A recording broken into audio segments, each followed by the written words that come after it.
Donc nous avons profité évidemment de cet entretien pour faire un point sur les EGA. Alors je veux clarifier la situation parce que parfois la communication m'échappe un peu et elle ne correspond pas vraiment à la réalité. L'intervention du Premier ministre hier en conclusion de première séquence des États généraux de l'alimentation, je suis 100% en phase avec lui. Que les choses soient claires, je ne le dis pas parce qu'on m'a demandé de le dire, je le dis parce que c'est la vérité. En quoi nous sommes en phase ? Premièrement, il y a une première étape qui a été faite et qui, je l'espère, répond aux inquiétudes légitimes et économiques du monde agricole.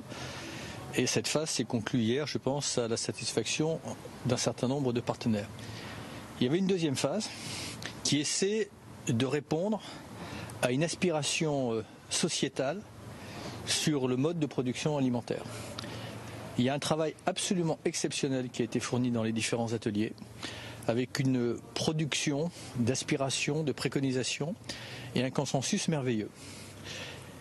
Nous considérons que ce travail donne au gouvernement une base de travail qu'il va falloir poursuivre et que nous allons poursuivre. Donc simplement, ce que j'ai souhaité dire et ce que le Premier ministre a dit hier, c'est qu'à partir de là, nous allons continuer à approfondir ce travail. Mais je ne veux pas dire non plus que rien n'a été fait.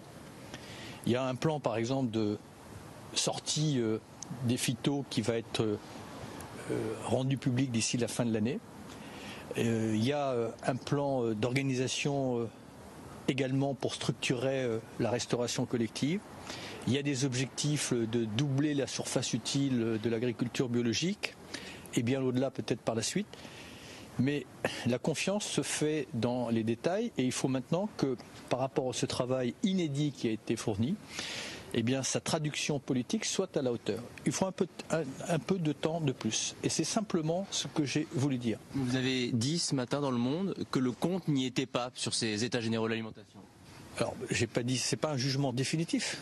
C'est-à-dire que le compte va y être, mais il faut un peu plus de temps. C'est un travail c'est un changement culturel, c'est un changement sociétal. Et tout ne peut pas, même s'il y a eu un travail incroyable. Vous savez, moi je suis un accélérateur de dialogue.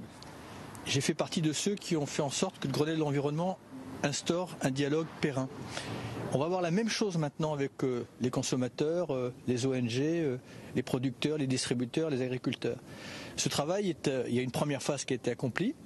La deuxième phase, je dirais que sa traduction politique, on n'a pas pu y consacrer le même temps parce qu'elle est probablement d'abord assez complexe, qu'elle est soumise aussi à un certain nombre d'arbitrages budgétaires parce qu'on ne veut pas promettre des choses qu'on ne serait pas en mesure de réaliser. Donc il y a la nécessité de prendre un temps supplémentaire de travail.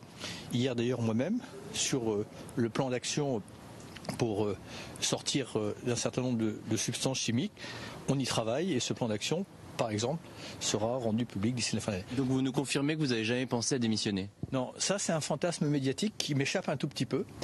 Est-ce que vous imaginez une seule seconde qu'à chaque fois qu'on peut avoir, ce qui n'est pas le cas, une interrogation de contrariété, on pose sa démission sur le bureau du Premier ministre ? Enfin, c'est pas la conception que j'ai du dialogue. Et le dialogue ici, il est permanent. Voilà.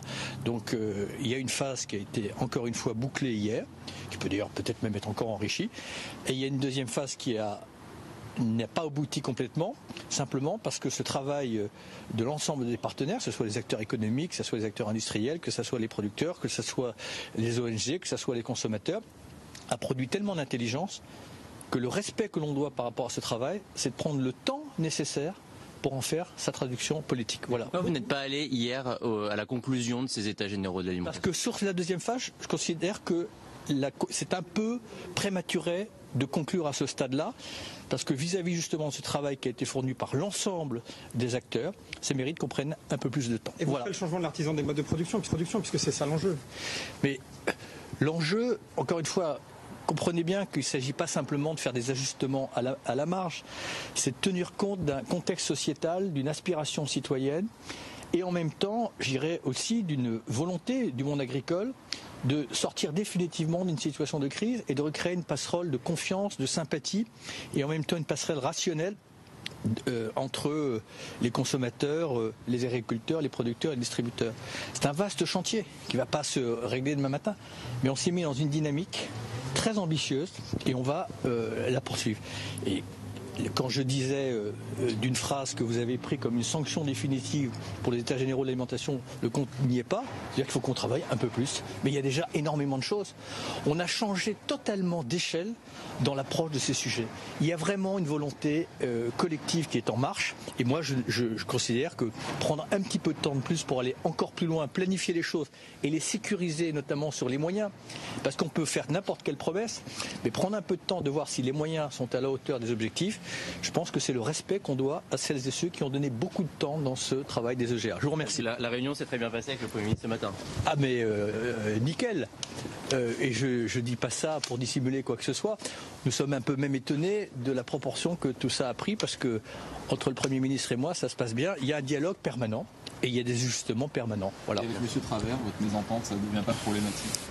Non, encore une fois, M. Travers est intervenu dans la première phase. Ça ne veut pas dire qu'il se désintéresse de la deuxième phase, mais il y a une deuxième phase qui me préoccupe plus parce qu'elle touche à des aspects sanitaires, des aspects environnementaux, à des aspects sociétaux.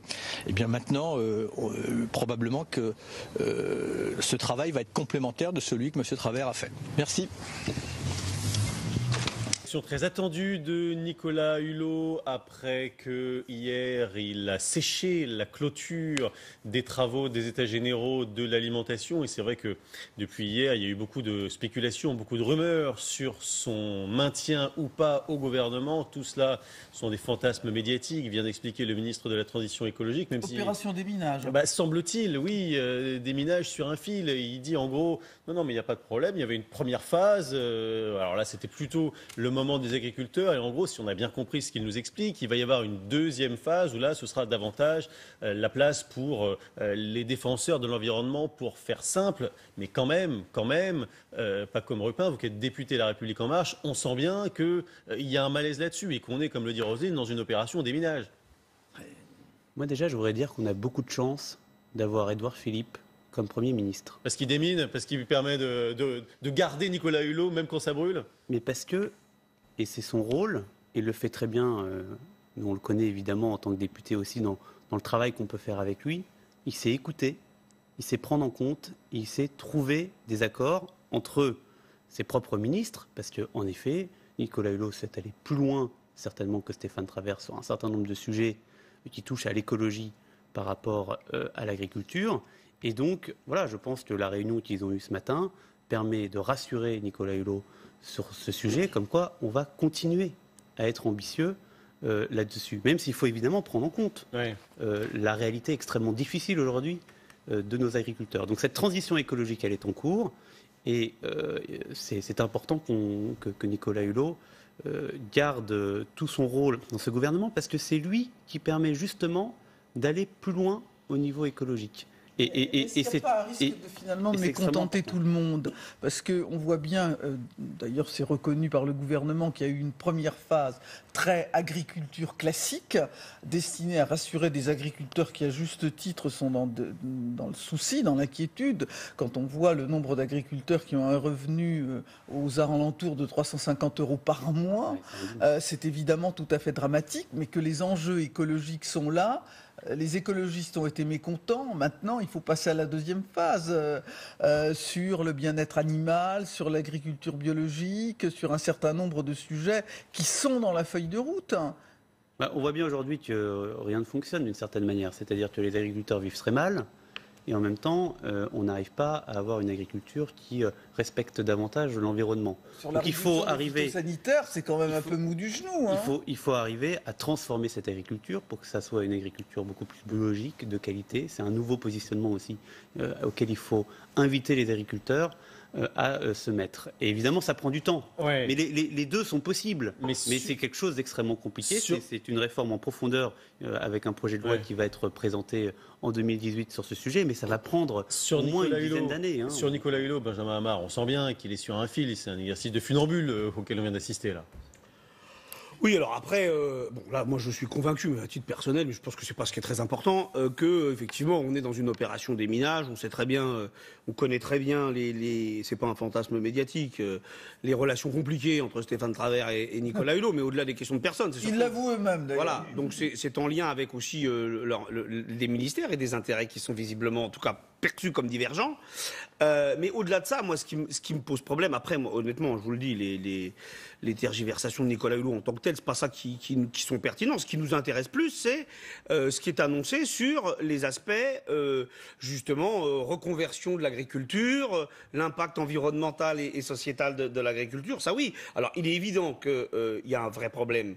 La première phase là, qui a été évoquée, c'est-à-dire la question de la répartition des richesses. On découvre un peu cette histoire de première phase et de deuxième phase. On sent bien que c'est quelque chose qui est donné à Nicolas Hulot pour qu'il reste. Non, mais on est dans de la politique ici. Si vous me permettez, je suis d'accord avec vous, mais ce qui me semble plus important, c'est le fond. C'est-à-dire qu'au-delà de ce qui a été promis ou pas à Nicolas Hulot, si vous me permettez, moi c'est le fond qui va m'intéresser. Les deux sont mêlés, Non, mais d'accord, mais après, si vous voulez, je comprends bien qu'on s'intéresse à savoir si Nicolas Hulot partira ou pas du gouvernement. Mais personnellement, moi, ce qui me semble plus problématique, c'est d'évoquer et effectivement, la question, la répartition des richesses entre agriculteurs et distributeurs, et dont on sait depuis des décennies que la grande distribution se sucre sur le dos des agriculteurs.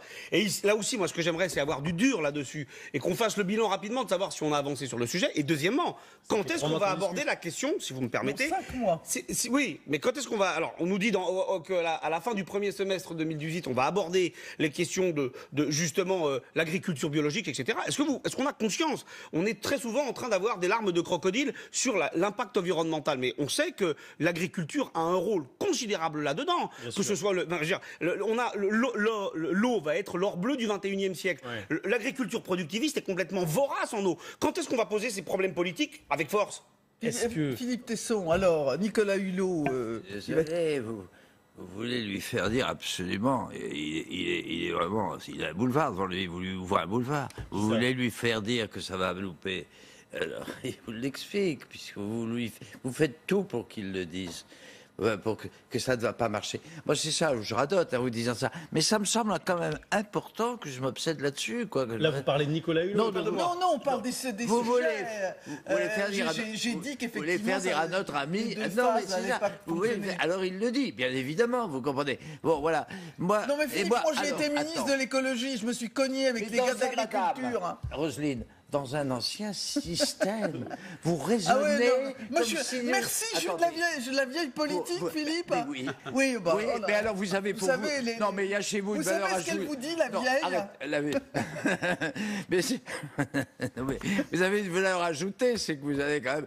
Vous êtes un peu moins bête que les autres, et vous avez du charme, et puis une personnalité. Voilà. Mais c'est pas vous le sujet de l'émission. Oui, voilà, exactement. Je veux simplement, j'insiste là-dessus, je voudrais que les auditeurs comprennent qu'il y a un a priori qui est, enfin, encore une fois, un procès, c'est ce que je disais au début de l'émission, une espèce de présomption d'échec. Bon, bref, pour Macron, enfin, vous n'êtes quand même pas...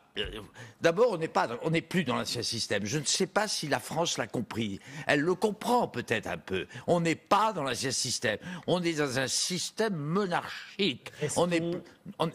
Non, il a sa façon de gouverner, qui n'est pas celle de sa Majesté, Monsieur Hollande. Non, mais pardon. Restons sur Nicolas Hulot, qui a aussi sa façon de pratiquer son ministère. Mais il vient de vous le dire. C'est marqué sur l'écran. Je suis 100% en phase avec Edouard Philippe. Oui, sauf que bon, hier, il était 100% en phase, mais hier, il a quand même séché cette clôture. Et bien sûr qu'il y a des tensions. Il l'a reconnu lui-même. Pardon, attendez, non, mais on va retourner à Matignon. On se retrouve c'est quand même Macron. On va retourner à Matignon, si vous le voulez bien, parce qu'on est quand même ici dans une opération déminage qu'a vécu Noé Grandillon en direct. Vous avez entendu les questions posées par Noé au ministre. On va vous passer la parole après. C'est une méthode. Est-ce qu'on peut entendre Noé Grandillon, qui était au plus près des ministres, qui a vécu ce moment? Est-ce que vous pouvez nous le raconter, Noé, cette opération de déminage que vous avez vécue de l'intérieur? C'est vrai qu'on a senti un petit peu Nicolas Hulot gêné aux entournures, assez différent dans le ton de l'interview donnée au Monde ce matin où Nicolas Hulot avait dit que le compte n'y était pas. Et bien là, le compte n'y était pas, a dit Nicolas Hulot, mais le compte va y être. Il a dit qu'il avait fait des remarques parce qu'il voulait que ça s'améliore. Il a aussi dit que ses relations et sa rencontre ce matin avec le Premier ministre était très bien passée. Il a été un peu plus hésitant quand on lui a posé la question de ses relations avec Stéphane Travert, le ministre de l'Agriculture. On sait que leurs relations ne sont pas forcément toujours idéales. Il faut rappeler que le ministre de l'écologie, Nicolas Hulot, était à l'origine de cette idée d'état généraux de l'alimentation, mais finalement la mise en place, elle a été quasiment totalement de A à Z confiée au ministre de l'Agriculture, Stéphane Travert.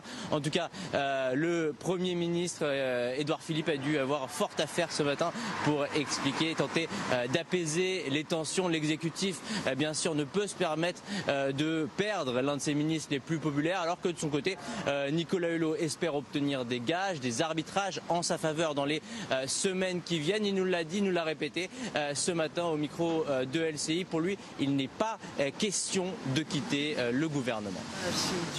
Merci beaucoup Noé Gandillot en direct de Matignon où Nicolas Hulot a donc retrouvé le Premier ministre tout à l'heure, Benjamin Hamar. On sent bien quand même qu'il y a une méthode de la part de Nicolas Hulot, une façon de mettre la pression pour faire un petit coup de semonce, pour dire attendez, je suis là. C'est la stratégie politique qu'on a vue là. S'il faut passer 2 minutes pour analyser ça, enfin, il est évident, enfin, moi, vous m'excuserez, mais je pense qu'on est un certain nombre à ne pas avoir cru un seul moment, si vous voulez, cette rhétorique sur offre politique nouvelle, tout va changer, révolution à tous les quarts d'heure et à tous les virages. En réalité, derrière, on a de la politique politicienne vieille école, old school, où on a un ministre qui, effectivement, comme votre journaliste le disait, qui est très populaire, enfin qui est un des plus populaires du gouvernement, et qui fait une partie de poker menteur, là, avec effectivement des choses qui sont dites, qui fuitent, et puis ensuite on fait du déminage.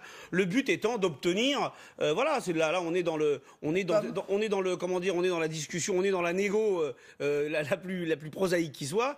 Combien tu me donnes, combien je lâche. Voilà, oui, on est là-dedans. Il a dit au monde ce qu'on voit là. Le compte n'y est pas. C'est une façon de mettre la pression. Évidemment, le compte n'y est pas, ça veut dire ce que ça veut dire. Il y a un langage syndical, le compte n'y est pas. Alors, je vais vous dire, est-ce qu'on se souvient, dans l'histoire des derniers gouvernements, d'un ministre, et je crois qu'on ne peut pas faire un procès de sincérité à Nicolas Hulot, qui se bat sur le fond, c'est-à-dire sur des convictions politiques, qui les met en balance. Et le Premier ministre le reçoit ce matin pour qu'il puisse y avoir un accord sur ce qu'il souhaite M. Hulot, là où on doit aller plus loin. Oui. C'est de la politique au sens noble du terme. C'est-à-dire qu'il y a des combats politiques, il y a des convictions derrière, et il y a un Premier ministre qui essaye avec ses convictions, parce qu'il sait que c'est important de faire cette transition écologique, et que c'est important que Nicolas Hulot... Ça va durer combien de temps ? C'est sur tous les dossiers un peu sensibles, on vit le même genre de scène. Mais tant que Nicolas Hulot peut être utile au pays et peut être utile à l'écologie, eh bien, il restera dans ce gouvernement. Et il fera avancer le gouvernement et la France dans cette transition écologique. Et c'est ça qu'il faut comprendre. Je crois qu'il a raison. Mais lui, il a moins de mérite que moi. Bon, moi, je suis plus libre que lui. Il est député En Marche. Moi, je suis rien du tout. J'ai même pas voté Macron au premier tour. Non, il a raison. Il y a peut-être, demandez-le vous quand même, moi, je le dis gentiment, il y a peut-être quelque chose de plus profond et de plus original que vous ne pensez. Et peut-être, c'est pas comme vous dites, c'est peut-être pas une combine comme autrefois, effectivement. C'est peut-être une comédie jouée après avoir été conçue et inventée avant. Alors là, c'est le coup, j'appellerais ça, mais pas dans le sens Hollande, une espèce de synthèse. Ils ne sont quand même pas assez fous l'un et l'autre, et puis les gens sont des types sérieux. Les enjeux sont très très importants. Ne me dites pas qu'ils n'ont pas conçu, ils n'ont pas négocié quelque chose avant l'élection, après l'élection, quand il a demandé à Hulot, veux-tu être mon ministre ? Ils ont parlé. En plus, c'est un intellectuel, Macron. Il ne prend pas des risques comme ça à la légère. C'est pas un démago. L'enjeu est terrible pour lui. Il se prend pour Napoléon, pour Louis XIV réuni. Il est conscient, c'est un type intelligent. Et c'est pas ça. C'est une forme nouvelle. C'est nouveau. Peut-être vous ne comprenez. Attendez. Non, mais... Il a. Non, simplement, juste un mot. Vous permettez ? Juste un mot. Macron est le politique là-dedans. Hulot, il le dit. Il le dit, c'est le culturel. Il l'a dit. Non, mais Philippe, il est le culturel. Je suis d'accord pour dire avec vous que le débat entre Stéphane Travert et Nicolas Hulot est un vrai débat qui mérite d'être tranché. Et qu'il y a des ministres qui sont à leur place, l'un à l'écologie, l'autre à l'agriculture, en poussant des logiques différentes. Totalement. Mais ce que je récuse, c'est que ce soit de la politique nouvelle. Ça a toujours existé. Permettez-moi de vous dire que j'ai occupé un certain nombre de postes ministériels sous 2 présidents de la République différents. Il y a d'un côté des ministres qui sont moins importants politiquement, mais quand on a l'importance politique des 2 ministres qui sont là, on négocie à travers un certain nombre de jeux de rôle. J'ai l'impression de voir ces trucs-là depuis 30 ans. Mais vous le faisiez dans un système qui était partisan. Et aujourd'hui, il n'est plus partisan. C'est quoi? On voit que dans la cuisine, ça reste on va l'écouter, le ministre de l'Agriculture, si vous le voulez bien. Il a réagi ce matin par téléphone, c'était sur RTL, écoutez. Avant, bien sûr, la réaction qu'on vient de vivre. Il n'est pas venu à la clôture. Il fait même pas semblant, Benjamin Amar ici, Stéphane Travers. Enfin, il dit oui, bien sûr. Il était de son côté, il fait la tête. Tant pis pour lui, quoi. Moi, ce qui m'interpelle là-dedans, c'est la réaction de Philippe Tesson. C'est-à-dire qu'il est évident. Il suffit d'écouter ça pour constater que M. Travers est aussi à l'aise pour défendre la position de Nicolas Hulot qu'un éléphant dans un magasin de porcelaine de Limoges. On voit bien, il est là, je ne sais pas. Enfin, il a 2 doigts de nous dire allez lui demander, quoi. Ouais, honnêtement. Donc c'est incroyable. Donc si vous voulez, bien sûr qu'il y a sans doute des oppositions de fond entre les deux, mais ça passe par, encore une fois, des choses qu'on connaît depuis très longtemps. Ce qui m'interpelle, c'est que effectivement, votre réponse serait de nous renvoyer vers un optimisme béat, parce que la moindre remarque ou la moindre analyse, alors que moi j'ai été le premier à dire que c'était pas ça l'important. J'ai été le premier à dire que c'est pas ça l'important, que l'important c'est de voir quel bilan sera fait à la fin sur cette politique écologique. Maintenant, on a quand même le droit d'analyser, on a un peu le droit de, même si je suis d'accord, c'est anecdotique et que c'est pas le fond, mais en revanche, là où il va falloir qu'on réfléchisse 2 secondes, il y a eu la COP 23 qui s'est déroulée, effectivement, où avec le retrait des États-Unis et où M. Hulot a montré effectivement un désappointement, y compris dans les débats à l'Assemblée nationale, en calmant l'optimisme de certains députés de la République en marche et en disant attention, moi je suis plutôt pessimiste, etc. Donc ce qu'il va falloir faire, encore une fois, c'est de voir in fine, au-delà de ces gesticulations qu'on connaît que trop bien, qu'est-ce qui va en être sur ces enjeux qui sont essentiels?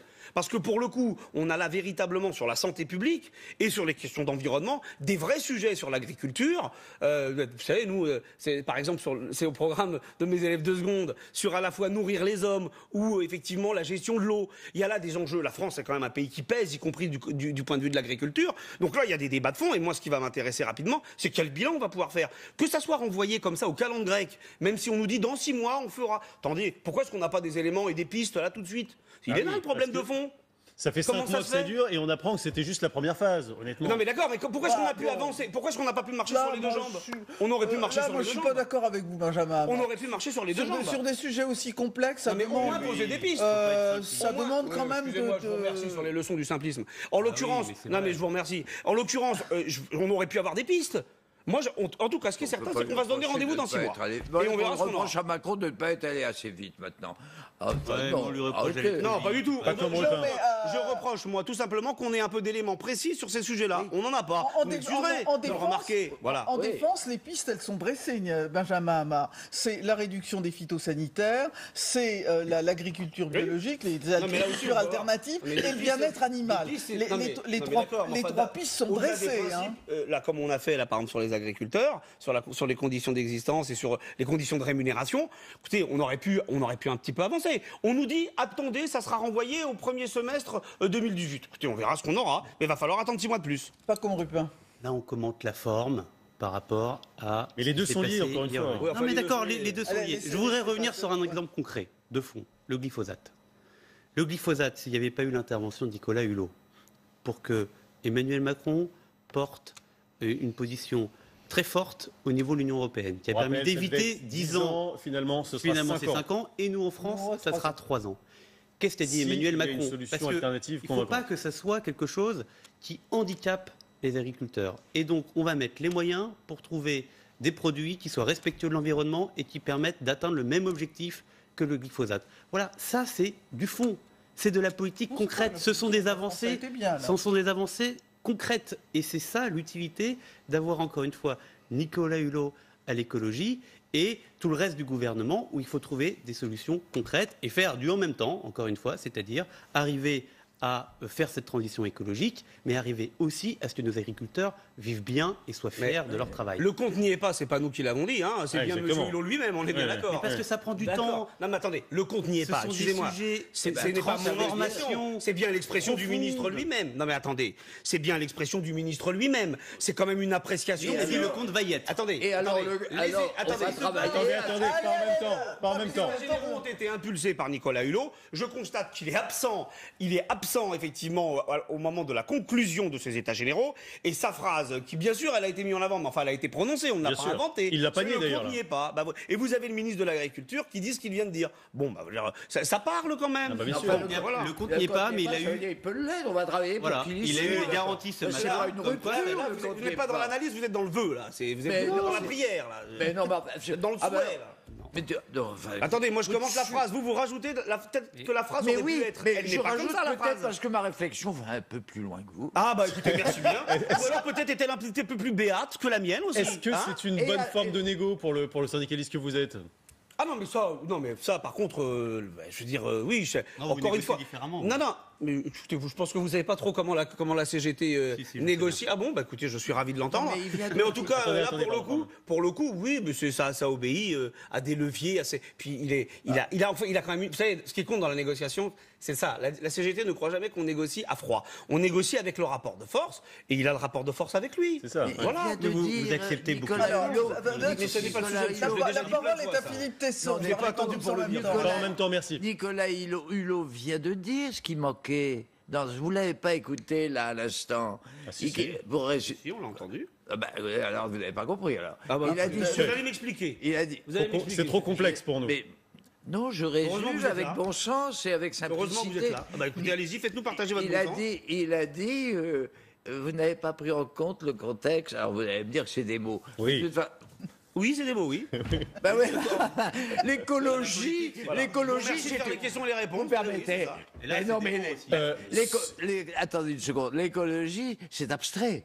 Ça peut être très très concret. C'est d'ailleurs tout le problème. Ça serait bien que ce soit concret. Qu'il a dit je suis d'accord sur les. Il a dit qu'il était d'accord sur une partie du jeu. Bah oui. Mais c'est sur. C'est sur la. Vous voulez que je vous explique? C'est sur l'abstraction qu'il n'est pas d'accord.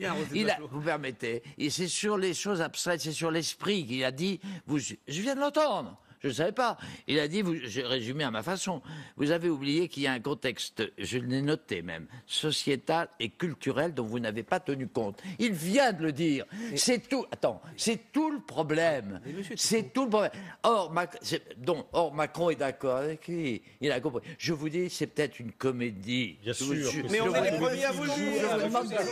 D'ailleurs, on est les premiers à vous le dire. On est justement là dans une sorte de partie d'esbrouf. Mais non, et justement, on ne fait que de vous dire ça depuis tout à l'heure. Mais non, vous dites en même temps, il va échouer. Non, mais arrêtez avec cette obsession. Vous avez une obsession de premier communion sur la politique d'Emmanuel Macron. On vous entend plus, messieurs. L'obsession est chez vous et chez Madame Philippe Tesson. D'accord. On va écouter, si vous le voulez bien. Les mêmes obsessions. On va écouter. Il y a des obsessions, il y a des fantasmes aussi, des fantasmes médiatiques notamment. C'est la formule qu'a utilisée Nicolas Hulot pour parler de ces rumeurs, de ce qu'on dit sur son éventuel futur au gouvernement hier. On écoute le ministre, c'était il y a quelques instants. Vous avez jamais pensé un tout petit peu. Est-ce que vous imaginez une seule seconde qu'à chaque fois qu'on peut avoir, ce qui n'est pas le cas, une interrogation, une contrariété, on pose sa démission sur le bureau du Premier ministre? Enfin, c'est pas la conception que j'ai du dialogue. Et le dialogue ici, il est permanent. Vous n'êtes pas allé hier à la conclusion de ces états généraux de l'alimentation? Parce que sur la deuxième phase, je considère que c'est un peu prématuré de conclure à ce stade-là. Parce que vis-à-vis justement de ce travail qui a été fourni par l'ensemble des acteurs, ça mérite qu'on prenne un peu plus de temps. Voilà. Franchement, pas comme Rupin. C'est pas un fantasme médiatique, on peut pas dire ça. Mais vous êtes obsédé par le futur, obsédé par le fait qu'il va quitter, quoi qu'il arrive, le gouvernement. C'est lui-même qui met ça. Est-ce qu'on peut parler un moment du présent? Et est-ce qu'on peut, est-ce qu'on peut résumer cette séquence en hier, le compte n'y est pas, ce matin, il voit Édouard Philippe, qui lui donne des garanties sur le fait que le compte va y être. Il sort, il dit le compte va y être. Et c'est comme ça qu'on fait avancer des dossiers et des convictions. Il lui a dit quoi exactement, Édouard Philippe, d'après vous? pour que le compte y soit. Je ne sais pas, j'étais pas. Vous avez l'air de nous dire, il lui a dit ce matin, c'est monsieur Hulot qui a des convictions profondes sur ces sujets, qui a discuté avec Edouard Philippe. Encore une fois, on est en train de on est en train de commenter quelque chose où on n'y était pas. Et on est en train de commenter un futur qui n'existe pas. C'est-à-dire, à quel moment Nicolas Hulot va démissionner de ce gouvernement. Vous nous dites vous-même. Est-ce qu'on peut simplement, un moment, s'attarder sur le fond, sur le fond de ces sujets? Et moi, ce que je trouve d'admirable dans la position qu'a Nicolas Hulot dans ce gouvernement, c'est qu'avec conviction, il fait bouger les choses et pour le bien de notre pays. C'est quand même ça qui est fondamental à la fin. Il a trouvé le mec avec lequel il peut inscrire dans les faits sa philosophie et son éthique. Il a trouvé, voilà, et ils font couple. À ce propos. Donc ils ont un système commun de gouvernement que vous prenez vous a priori pour un système forcément inefficace. Non mais si vous voulez, je suis assez étonné de voir effectivement cette façon dont, de manière mais complètement monolithique, vous appréhendez tout ce qui se fait et tout ce qui est dit avec des trémolos dans la voix en nous expliquant que c'est totalement nouveau et que c'est formidable. Excusez-moi, rien là-dedans, Philippe Tesson, n'est nouveau, ni effectivement ces expressions sur le fantasme médiatique, etc., ni cette façon de justifier une situation qui est évidente avec une certaine langue de bois et avec un certain brassage d'air. Quelle langue de bois? Permettez, je vous ai pas interrompu quand justement vous la pratiquiez. Donc en nous expliquant que hier il y avait un problème, aujourd'hui il n'y en a plus, etc. Encore une fois, je vais vous dire, moi, il y a une seule chose qui m'intéresse là-dedans, en réalité. Il est évident, là, tout ce qui était important à dire, on l'a dit, mais par contre, ce qui est évident aussi, c'est qu'en réalité, l'offre politique nouvelle, elle n'est pas du tout là. Vous savez, il y a un film qui s'appelle Retour vers le futur. Là, c'est Retour vers le passé, il n'y a pas de souci. On retourne effectivement dans ces vieux schémas, et il n'y a pas de problème, parce que la politique, ça a toujours été ça. La politique, ça a tout... Oui, attendez, excusez-moi. Mais c'est pas ça qui est intéressant. Attendez, vous... C'est pas intéressant de savoir si c'est nouveau excusez-moi, ou ancien. Ce qui est intéressant, c'est le fond. C'est marrant, vous êtes le premier à dire qu'il ne faut pas vous couper la parole, mais vous la coupez. Donc, en l'occurrence, ce qui est très très amusant, c'est, monsieur, vous, en tant que libéral, je vous assure, vous n'avez rien inventé, vous dites la même chose que vos prédécesseurs. Il n'y a aucun souci. Votre discours n'a pas changé, le mien non plus, tout va bien. Ah bah, vous n'avez pas toujours dit ça quand la loi sur le travail a été adoptée. On va revenir. On va revenir quand même, si vous voulez. Attention à votre parce qu'on pourrait croire que Nicolas Hulot a démissionné. Oui, non, il a évidemment pas du tout démissionné. Au contraire, il a réaffirmé ce matin et on l'a vécu. On l'a vécu. La titraille pourrait prêter à confusion. Non. Ceux qui la regardent et qui nous prennent en route, ils ont eu tort. Ils auraient dû commencer dès 10h. Exactement. Nicolas Hulot n'a pas démissionné. Non, il n'a pas du tout démissionné. Mais le fera-t-il un jour? Honnêtement, c'est une menace qu'il laisse planer dans l'air depuis plusieurs semaines. C'est sa façon de fonctionner aussi à Nicolas Hulot. Il a martelé beaucoup. C'est un peu ça. Voilà, souvenez-vous par exemple. Mais c'est sa méthode, pas comme Rupin. D'ailleurs, il a dit je vous donne rendez-vous à fin décembre pour savoir si je reste ou si je reste pas. Non, tous les ministres qui ont du poids politique font ça. Il est sincère, il est clair. Moi, je ne fais pas de langue de bois. Je dis évidemment qu'il y a eu un problème hier. Tout le monde le sait. Mais il l'a dit, le compte n'y est pas. Et ce matin, il est allé régler le problème avec le Premier ministre. Enfin, je n'ai pas à faire de langue de bois. Le problème a été réglé. Il a fait une intervention en disant le compte, il sera où il y a de la langue de bois là-dedans. On explique simplement comment est-ce qu'on travaille. C'est vous qui le dites. Mais encore une fois, moi, j'aimerais qu'on arrête de commenter en permanence les petits soubresauts d'une vie classique. Je crois que Mme Bachelot la connaît bien, justement, d'une vie classique d'un gouvernement. Pour voir qu'est-ce que ça permet de faire avancer. Parce que c'est ça qui est important. C'est que Nicolas Hulot, il ne fait pas ça pour sa personne. Il ne fait pas ça pour son parti. C'est là où je vous rejoins. C'est là où ça peut être un peu nouveau. C'est que ce n'est pas partisan non plus. Et donc, ça permet de faire avancer, encore une fois, des sujets de fond sur l'écologie et sur l'agriculture. C'est extrêmement intéressant. Philippe Tesson, je n'accepte pas la contradiction. Vous n'avez pas fait ça avec l'ancienne majorité. Vous étiez... C'est drôle d'ailleurs, c'est des jeux de rôle. Quand selon les majorités, vous tenez toujours le même langage ou le langage contraire. Moi, je ne faisais pas partie de la majorité, monsieur. Mais là, maintenant, vous êtes décidé maintenant à faire avancer les choses. Vous êtes, à un moment, vous venez de la gauche. je viens de la gauche, mais je suis un peu polémique parce que moi je viens de la droite. Mais nous sommes ex aequo, il n'y a plus de droite, il n'y a plus de gauche. Car vous ne tenez pas compte de ça non plus. Si. Vous ne tenez pas compte. Ça, vous n'avez pas, ça vous ennuie. Mais je vous êtes sincère. Pourquoi donc ? Attendez, alors, je veux dire un truc. Excusez-moi, il y a peut-être des gens de l'ancienne majorité qui ont changé de discours. Je peux vous assurer que la CGT, elle tient le même discours sur la politique économique et sociale. C'est ce que je vous ai dit d'entrée de jeu. Ça s'appelle la constance. Nous, les revirements et les changements de veste, on ne connaît pas. Vous nous excuserez, c'est une qualité. C'est formidable. On va nous reprocher de changer de cap en fonction des intérêts du moment. Certainement pas. On reste fidèle à nos principes et à nos idées. Allez, pas comme Repin pour terminer là-dessus. Rappeler, la droite et la gauche continuent à exister. Oui. Par contre, qu'est-ce qui s'est passé en 2017 ?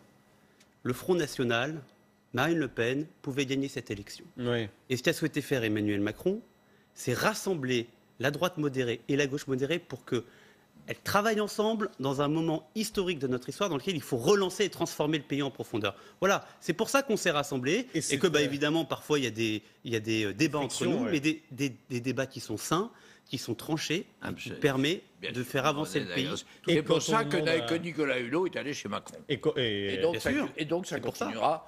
Il a refusé. Évidemment, bien sûr, peut-être un jour il y aura un drame, mais ça sera autre chose que là-dessus. Emmanuel Macron, en tout cas, il apprécie la personnalité de son ministre de la Transition écologique. C'est ce qu'il a expliqué. Vous vous souvenez, il y a quelques jours, il a dit que oui, peut-être, effectivement, il y avait des difficultés, des frictions, mais c'est parce que c'est un inquiet. C'est pour ça qu'il l'a choisi. Moi, j'ai besoin de gens, dit-il, qui vivent dans le creux de leur ventre, la nécessité de changer, de prendre des décisions. Je veux des gens qui agissent. Lui, il agit, il est inquiet.